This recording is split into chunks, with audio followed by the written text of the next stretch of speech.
So yeah, this is a video about the different kinds of truth. So I mean, first of all, I say I'm Socratic. First of all, is as a Nietzschean, I'm a Socratic Nietzschean, as the name of this profile says. You watch some other videos to get an idea of some of what I mean when I talk about Nietzsche, and when I live Nietzsche in a sense, very embodied, or very. I can feel him, the spirit of the forest path, but. Um, Yeah, when I say Socratic, I mean, so we're talking about realms of truth, right? So there is, I, I do, I mean, I do care about what would be called perhaps objective truth or scientific truth, and I feel like, I want to ask questions to get there if this kind of truth is relevant to something that's being discussed, or if I'm interested in an aspect of this kind of, it's called the truth of physics, knocking on the desk, the composition of the desk. Uh, this kind. So there is this kind of truth. And there's also what Peterson talks about. Kind of truth for the sake of Darwinian truth. So truth for I guess a reproductive sake.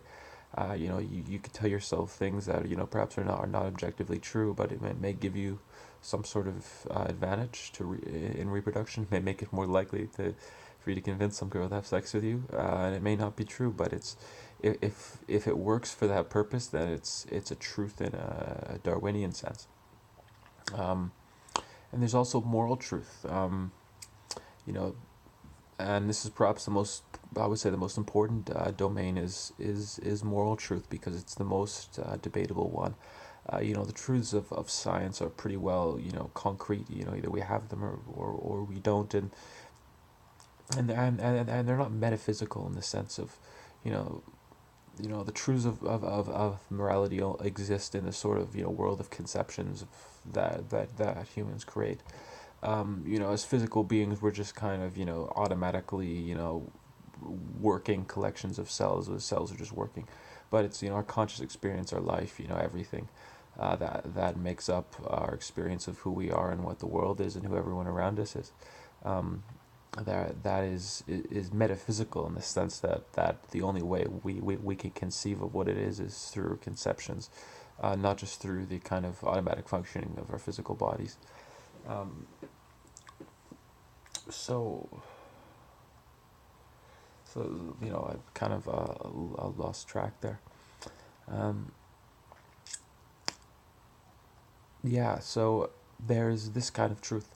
Um, there's there's moral truths, and moral truths, or I think moral questions is a better way, because there's lots of situations where it's not clear what the better thing to do is in a moral situation. Now, you know I mean, I'm an immoralist in the sense that I see there's no objective underpinning for any morality. So I choose to act well because it makes me feel good. Not because I feel like if I don't act well to others, just try and be nice, and just pat each other on the back, enjoy life. This is what we're here to do. Enjoy each other, enjoy life. Um, you know,